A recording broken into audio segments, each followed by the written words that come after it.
मिठाई लाल भाई जी को बहुत बहुत धन्यवाद देता हूं।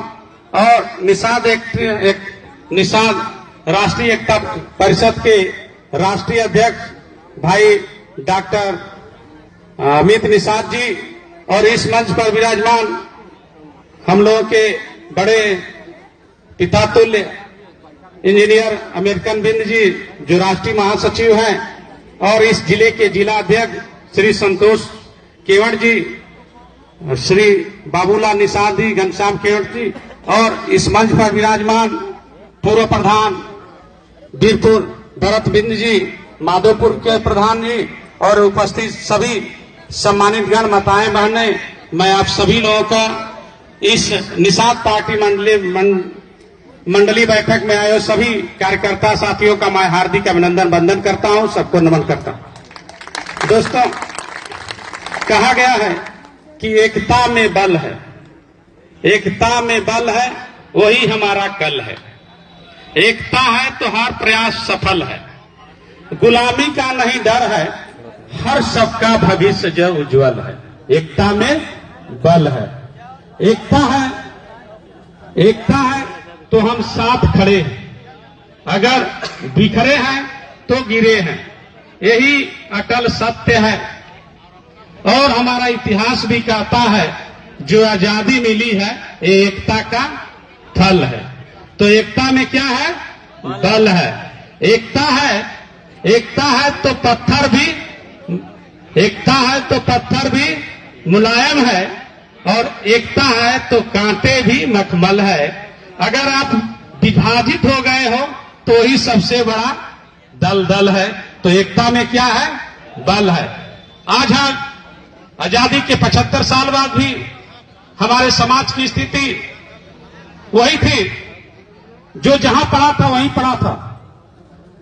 हमारे समुदाय में बहुत सारी पार्टियां हैं, बहुत सारे संगठन बने, लेकिन एक ऐसे शख्सियत ने समाज के लिए, उन गरीब दुखियों के लिए जो समाज के निचले पैदान पर खड़ा व्यक्ति है, जिनके आंखों में आंसू के ही सागर हुआ करते थे, उनकी लड़ाई लड़ने के लिए अपना सब कुछ त्याग कर जो निषाद पार्टी का निर्माण किए। आज प्रदेश ही नहीं, देश ही नहीं, दुनिया ही निषाद पार्टी को जानने लगी। जब हम लोग बाहर जाते थे, इससे दूर जाते थे, जिले से दूर जाते थे, तो लोग सवाल करते थे ये निषाद कौन है, ये बिंद कौन है। तो उनको बताया जाता था कि जब श्री राम भगवान को जो है पार लगाना था तो वही केवट निषाद पार लगाए थे, उन्हीं की जाति के हम लोग हैं। दोस्तों, इस पहचान बताने के लिए हमें अपने रामायण और इतिहास को बताना पड़ता था, लेकिन आज के देश, आज के समय में हमें इसकी जरूरत नहीं है। अगर आप डॉक्टर संजय निषाद का नाम लेते हैं तो सबके जुबान पर एक ही चीज आ जाती है कि वो ये तो निषाद पार्टी वाले, निषाद पार्टी वाले, एक आपकी पहचान है। लेकिन दोस्तों, एकता का ही फल है आप लोग जो दिखाए हैं। अभी भी इस एकता को और बढ़ाना, एकता, इतने एकता से कुछ आपको मिलने वाला नहीं है। एक छोटी सी कहानी याद आ गई। एक किसान थे, उनके 4 पुत्र थे। वो 4 पुत्र थे, किसान बहुत अच्छा था। उस अपने मेहनत से आसपास के जिलों में अपना नाम कमा लिया, लेकिन उनके बच्चे अपने में लड़ते थे। उनको लगता था कि उसको ज्यादा मानते, उसके ज्यादा मानते, चारों लड़ते थे। तो जो किसान सोचे कि जब हम मर जाएंगे तो हमारा खेती बाड़ी कैसे देखेंगे, जो अपने में लड़ते हैं, ये बढ़ जाएगा तो हमारा अस्तित्व खत्म हो जाएगा। तो सबको एक दिन बुलाए और बोले कि सभी लोग जाओ, लकड़ी लेकर आओ, 2-2 लकड़ी लेकर आओ, एक साइज की लेकर आओ, उसकी लंबाई और मोटाई जो भी है सब बराबर हो। सब जो है चारों गए, 2-2 लकड़ी लेकर आ गए और बोले कि इस लकड़ी को अब तुम लोग तोड़ो, एक लकड़ी करके तोड़ दो। चारों ने एक लकड़ी तोड़ दिया। फिर बोले कि सब जो बची लकड़ी हमको दे दो। उस लकड़ी का एक गट्ठर बना दिए, चारों को इकट्ठा कर दिए।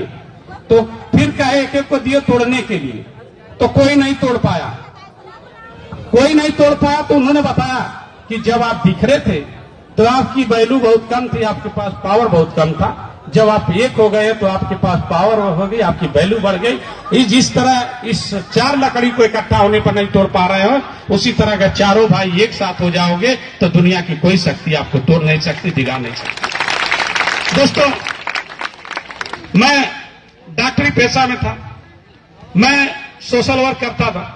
मुझे लगता था और मुझे दुख भी होता था कि हमारे समाज के 75 साल होने के बाद भी हमारे समाज की स्थिति जो है इतनी दयनीय क्यों है।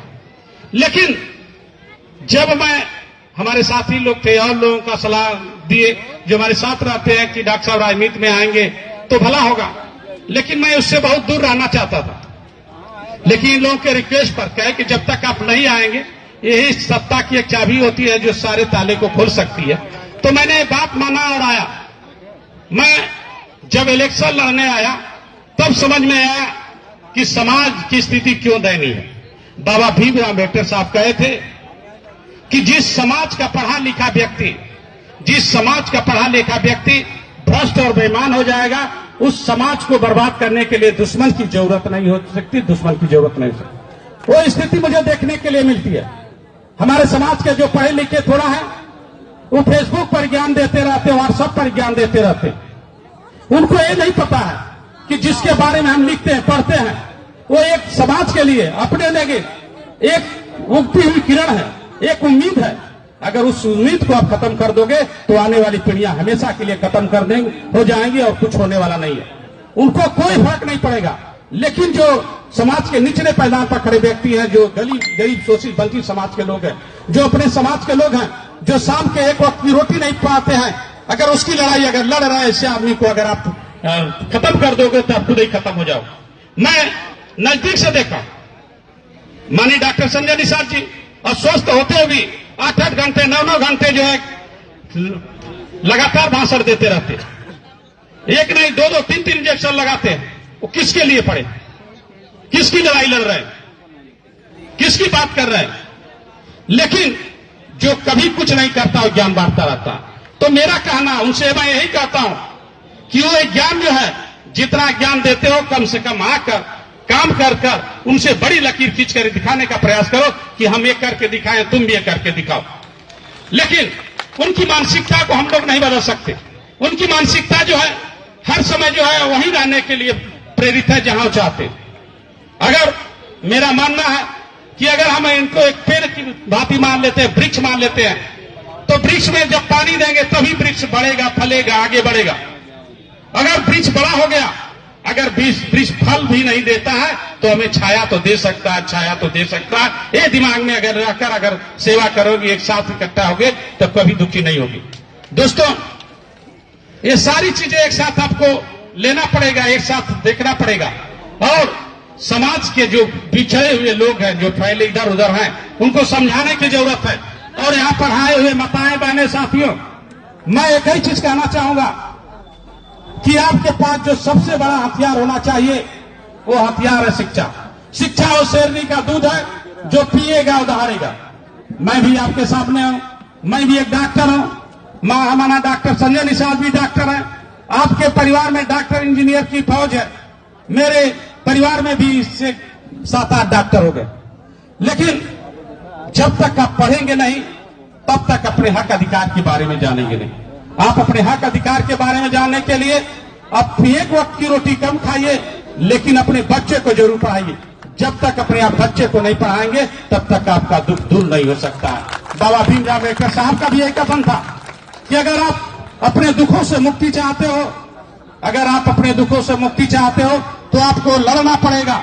लड़ने से पहले आपको पढ़ना पड़ेगा। बिना पढ़े अगर आप लड़ते हो तो आपकी हार निश्चित है, आपकी हार निश्चित है। हम कोई भी काम करें, हर चीज के बारे में सोच समझ कर करें। हम उसको कब, क्यों, कैसे, क्यों होता है, हर चीज का हम जब तक बिना सोचे समझे करेंगे तो हमेशा धोखा खाएंगे। मैं बहुत आपका समय नहीं लूंगा, क्योंकि यहाँ पर सुनने के लिए हमारे राष्ट्रीय अध्यक्ष माननीय डॉक्टर संजय निषाद जी को सब लोग आए हुए हैं। मैं अपने परम श्रद्धेय महामना डॉक्टर संजय निषाद जी को देना चाहूंगा। और चलते चलते यही कहना चाहूंगा कि ढूंढ रहे दुनिया में झांक रहे सब इधर उधर, झांक रहे सब इधर उधर, अपने अंदर झांके कौन, ढूंढ रहे दुनिया में कमियां, अपने मन में ताके कौन, सब चिल्लाते दुनिया सुधरे, खुद को आज सुधारे कौन, पर उपदेश कुशल तेरे, खुद पर आज विचारे क्यों, हम सुधरे तो जग सुधरे, सीधी बात स्वीकारे कौन, सीधी बात स्वीकारे क्यों। तो हमें आप अच्छे आदमी बनने की जरूरत है, अपने अंदर एक इंसानियत पैदा करिए, और आप चाहे जितने बड़े डॉक्टर, इंजीनियर, आईएएस, आईपीएस नेता बन जाते हैं, अगर आपके पास मानवता नहीं है, आपके पास इंसानियत नहीं है, और समाज के निचले पायदान पर खड़े व्यक्ति के आंसुओं को नहीं पहुंच पाते हैं, तो आपकी पढ़ाई, आपका कद, आपका कैरेक्टर सबसे लो, उससे बड़ा कुछ नहीं है। तो इन चंद शब्दों के साथ मैं अपनी बातों का इल्जाम लूंगा। एक बार आप जोर से सभी लोग नारा लगाएंगे, doctor Sanjay Nishad, doctor Sanjay Nishad, Nishad party, Nishad party, जय निषाद राज, जय निषाद राज। आप सभी का आप सभी लोग ने अपना बहुमूल्य समय दिया, मैं इसके लिए मैं आप सबका आभारी हूं। आप सभी लोग तालियों से अपने अतिथि का, अपने मुखिया का स्वागत करेंगे, खड़े होकर आवाज देंगे, डॉक्टर संजय निषाद, संजय संजय संजय संजय संजय संजय संजय संजय। माननीय विधायक जी के बाद जोरदार तालियों से स्वागत होना, जोरदार तालियों से स्वागत होना चाहिए। हमारे बदायूं विधानसभा से चंद्रशेखर, गोविंद, राजकुमार, राकेश, धर्मराज, सुशील, पप्पू शर्मा, योगेश, अवधेश, गिरजा शंकर, प्रहलाद, दुर्गा प्रसाद, राणा, कृष्णा, देवराम, आप सगळे लोगों की संख्या में बहुत जोरदार तालियों से उनकी स्वागत है। मामला डॉक्टर संजय कुमार निषाद के लिए आपने अपने कदम पे खड़े हो जाएंगे, एक बार जोरदार खड़े हो जाते लिए और जोरदार तालियों से स्वागत करेंगे, जोरदार तालियों से। हम मामला डॉक्टर संजय कुमार निषाद आज मिर्जापुर की धरती में इस मंडल की तरफ से एक बार जोरदार तालियों से स्वागत होना चाहिए, जोरदार तालियों से उनका स्वागत होना चाहिए। मछुआ समुदाय में जन चेतना पैदा कर देने वाले, समाज के लिए 13 किताब लिख के जन जागृति पैदा करने वाले और सपने अपने दल बनाकर इस सपा बसपा कांग्रेस का होश उड़ा देने वाले महामना पॉलिटिकल गॉड फादर ऑफ मुसलमान नेता के मछुआ, आज के डेट में वैज्ञानिक, आज के आधुनिक युग में वैज्ञानिक नेता महामना डॉक्टर संजय कुमार निषाद के लिए एक बार जोरदार तालियों से स्वागत होना चाहिए, जोरदार